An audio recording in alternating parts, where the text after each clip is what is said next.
Hello, and welcome to another retro digital camera review. Today I'm going to be taking a look at something relatively basic, but kind of sentimental to me. This is actually my first Digicam ever, the Sanyo VPC S770. Technically there were other Digicams I had used prior to this, but this was the first one that was actually mine, which I received as a Christmas gift in, I think 2007 or 2008? It's too long ago for my brain to remember. I'm pretty sure this camera was originally released sometime in 2007, though I'm not 100% sure as it's been fairly difficult actually finding proper information online. I also couldn't find the original MSRP, though I know it was a relatively inexpensive camera for the time. To be honest, back in the late 2000s, I wasn't really interested in photography. I did use the camera casually for a few months, as well as taking it on a trip to Toronto, where I got a couple food shots, but other than a handful of cat photos and old selfies, nearly all the photos I took with this camera have been lost to time.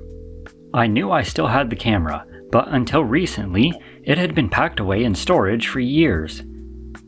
Now that it was found again, I took it out for a few weeks so I can give a review.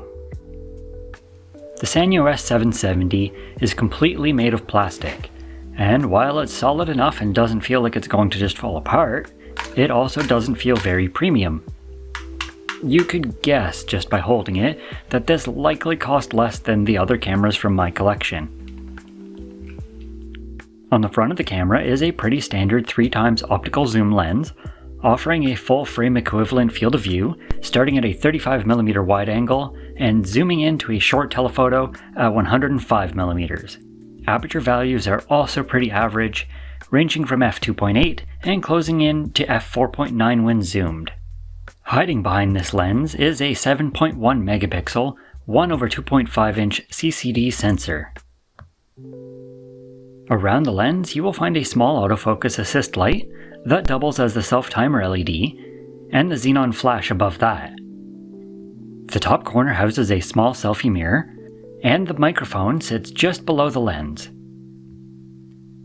The left of the camera has a wrist strap loop, while the right side has a speaker grill, as well as the PC AV connector common on many older Digicams.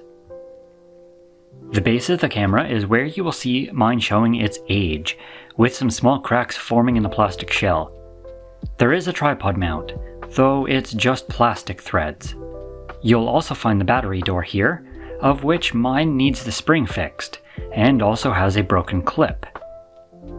Once opened, you'll find space for 2 standard AA batteries, as well as an SDHC card slot capable of taking cards up to 32GB in size.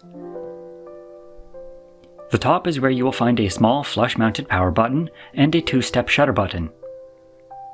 All other controls are laid out simply on the back, next to the 2.4-inch 110K dot LCD screen. The low-res LCD isn't the greatest, with average colors and mediocre viewing angles. Buttons are quite plasticky feeling, but do have a decent click and work well. Everything is labeled clearly, with the D-pad giving quick options for flash, timer and burst modes, macro mode, and info display. When viewing photos, pressing up on the D-pad functions as a dedicated delete button instead. When shooting in auto mode, menu options remain simple, only giving a couple options including image resolution and quality, and exposure compensation. Pressing the scene button will let you choose from a list of options that will adjust exposure settings to help give you the best result in each situation. Switching to any of these scenes, including Program Auto Mode, will open a few more settings in the menu for things like ISO and white balance, though shutter speed and aperture are always automatic. Scrolling all the way to the bottom of the scenes menu is also where you will find the video mode. Video can be recorded in either 320 by 240 or 640 by 480 resolutions, with unlimited recording time, only limited by the amount of storage you have. Unfortunately, this is another Digicam that does not let you zoom in or out once you start recording.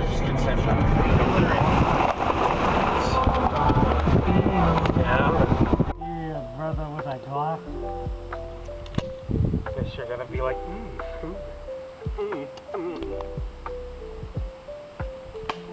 For all the example photos, I used the Sanyo S770 in a way I feel most people would, and just left it in auto. I didn't bother with anything other than zooming in or out and pressing the shutter button. For the most part, the camera did a good job with exposure while keeping the ISO at lower values. As you'll see, low ISO values are very important here. When in good lighting, photos generally come out alright, though dipping into low light will cause ISO to increase, and even at ISO 200 you will begin to notice color noise. Values such as 320 and higher can get quite colorful, and the max of 1000 ISO is too fuzzy to be usable in my opinion. The colors this camera produces are also just alright in my opinion. I didn't find anything to be too washed out, but nothing really stood out as impressive to me either. If you can keep the ISO low, the lens can actually create some relatively sharp results, though pixel peeping will show there is also a lack of fine details, especially with foliage and busy scenes. Wider focal lengths also show some barrel distortion, noticeable when photographing anything with straight lines closer to the edge of the frame. I wanted to mention the macro mode here too. Minimum focusing distance while in macro mode is further than most other digicams I've tested, only letting you get about 6 to 8 centimeters away.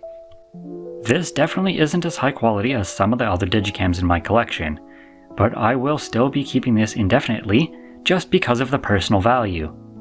Even though I didn't care for photography at the time, I still feel getting a camera like this as a teenager did help push me further into this hobby. However, while I am very appreciative of receiving this camera as a gift, and am still happy to have it, I don't know if I'd recommend purchasing a used one today.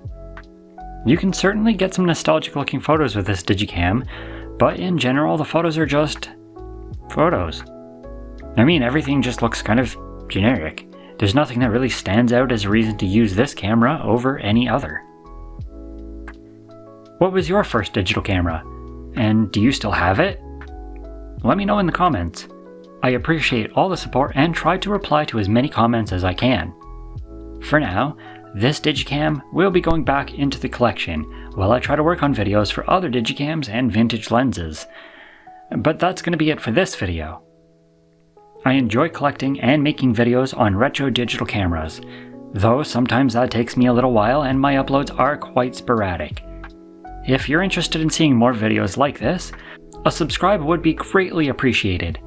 Hope you've enjoyed the photos and possibly found this video either entertaining or maybe even helpful. That's it for this one, so until next time, thanks for watching.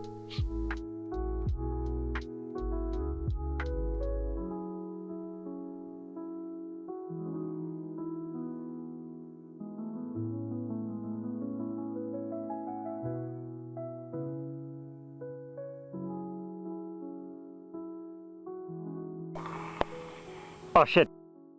No, don't again.